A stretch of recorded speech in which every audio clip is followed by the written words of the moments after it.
In today's video, we're taking a look at some NHL trade rumors and reviewing an article on some potential trade targets by the San Jose Sharks. Could they be looking at guys like Dylan Strome, Jaden Schwartz, Alex Killorn, or Leafs Kasperi Kapanen? We'll discuss these scenarios and how they could play out coming up next.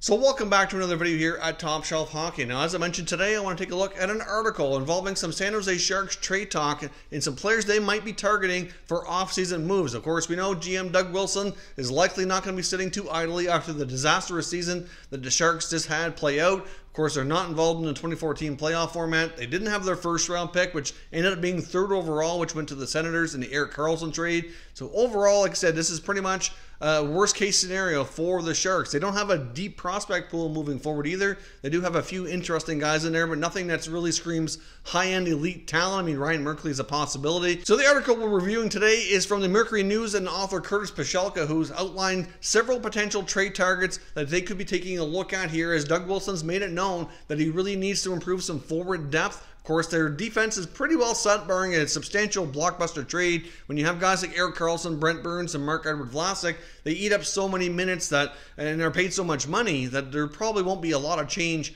on the blue line. I know we talked about the possibility of a Brent Burns blockbuster trade before. It wouldn't completely rule that out, but it is likely, less likely to happen for sure. Of course, they could use an upgrade in goal. Aaron Dell is likely on his way out as an unrestricted free agent, and Martin Jones desperately needs somebody to work with him and challenge him and take on more games to kind of make the team overall better in between the pipes, because they need to get some timely saves when they really need it most. And obviously that's another concern. But the players identified in this article are mostly forwards to improve their forward depth. First, Dylan Strome with the Chicago Blackhawks. Now, the rationale here, of course, is that the Blackhawks, like many teams, are going to have salary cap implications here. They have some guys to sign like Dominik Kubalik, who had a terrific rookie year, scoring 30 goals. He's lighting it up so far in the NHL playoffs. Clearly a player that could be a huge part of their future, and they do need to make some room to make sure they can sign him. They don't want to lose him like they did with a guy like Artemi Panarin just a short few years back. So obviously a player like Dylan Strome, who is a restricted free agent,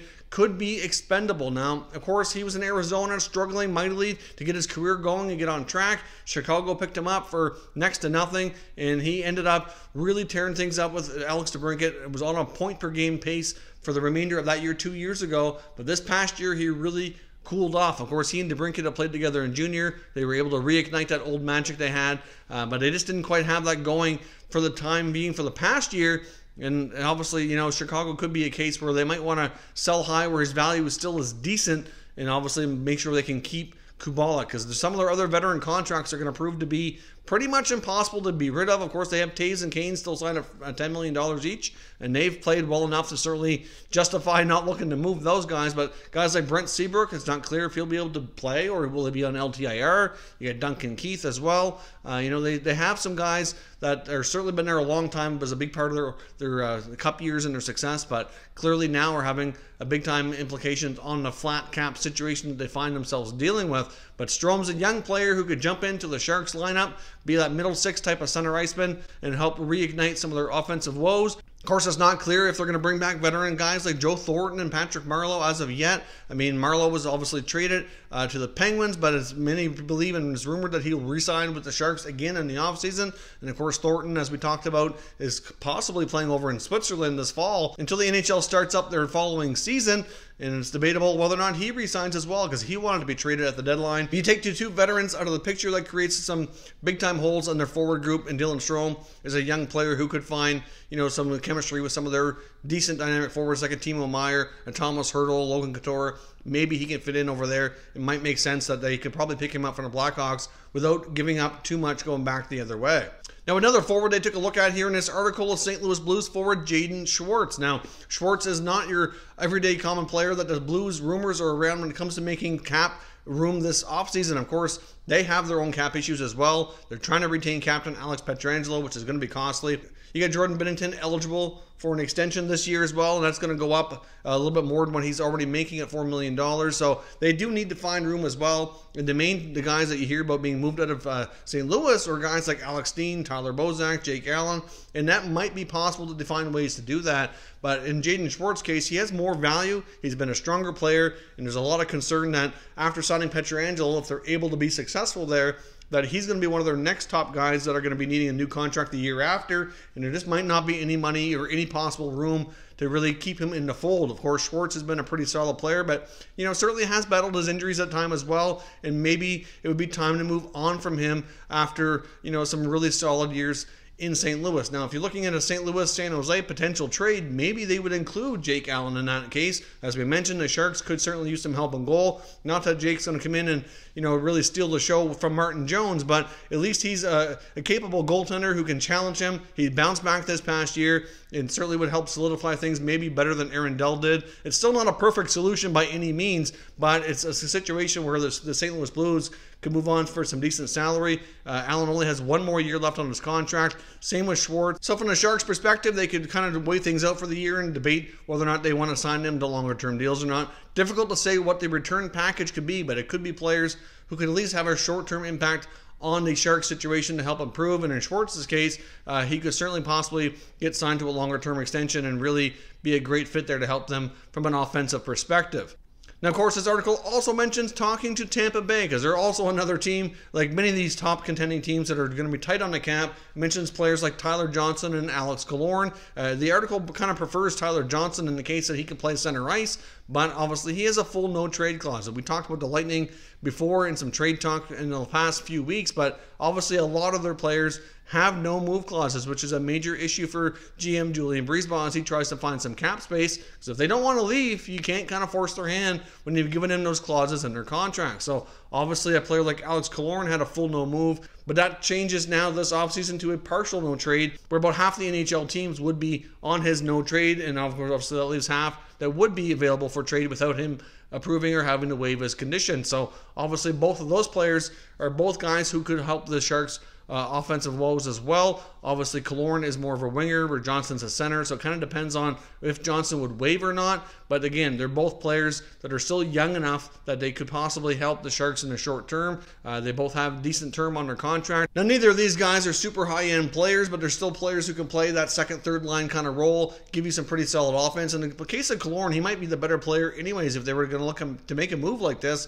I mean, Alex Killorn can usually give you 25 to 30 goals, 50 to 60 points. Like, he's a pretty solid all-around player. He can play up and down your lineup. He can jump up the first line minutes if need be, but he can also play that middle six role, play a little bit on special teams. And really, for the kind of contract he has left with what his age is, it's not a terrible deal if they could pick up a guy like Killorn from Tampa. I mean, he really could solidify their depth on the wings and really help out longer term. So again, debatable what the trade price tag would look like, but given the fact that the Lightning would be looking to dump salary, I can't imagine they'd have to give up a whole lot to make a deal like that happen. Now, of course, the Sharks article here also talks about Kasperi Kapanen as well as Andreas Johnsson of the Toronto Maple Leafs, with Kapanen being the preferred trade target in this case. Of course, he's got a very affordable contract. He's a guy who can play in your middle six, can play on special teams. Obviously looking for more of an opportunity. I think it's fair to say that Kapanen, when he had a chance to play with Matthews last year, but Nylander was holding out for his new contract, he looked really good up there and did exceptionally well. And of course, hasn't put up the numbers since that opportunity has been taken from him, obviously since Nylander's come back. Kasperi Kapanen is a player that many believe won't be with the Leafs beyond this current year due to, again, like many other teams, their cap situation is not going to allow them to keep everybody intact. Of course, they have some defensemen like Ceci and Barrie likely departing through free agency. Many feel that they do want to add another right shot defenseman, but at the same time, they could choose to go with a less expensive blue line. They have some younger players that they've brought in, including Mikko Lehtinen. They've got youngsters like Rasmus Sandin, Timothy Liljegren, who could be given more of an opportunity to keep the cost down on that blue line so they can keep more of their forward group intact. Of course, they get Freddie Anderson and Jack Campbell and that locked up for a little bit longer, so they would wouldn't have to make too many big-time decisions in that regard, except for maybe, some tinkering within the forward group, and Kapanen would be the player probably with the most value that they would consider moving. I know he comes up a lot in trade rumors. There's a lot of NHL teams looking for what he can provide. He's got an affordable contract. He's offensive-minded, but he can play special teams. He can play that middle six role, go up and down your lineup when called upon.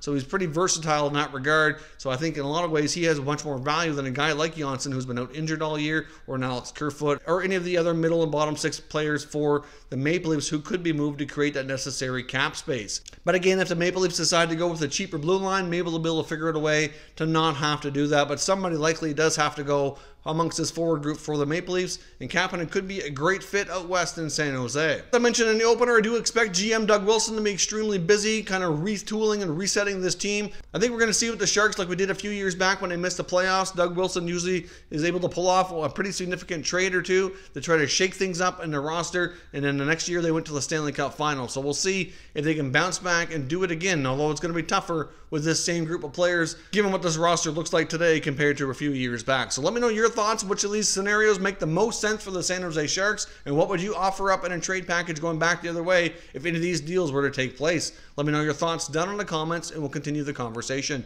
If you're new to the channel, consider subscribing and turning on your notifications so you don't miss any future content, and give this video a thumbs up if you enjoyed it. I'd appreciate it if you did. As always, thank you for watching, and I'll catch you next time.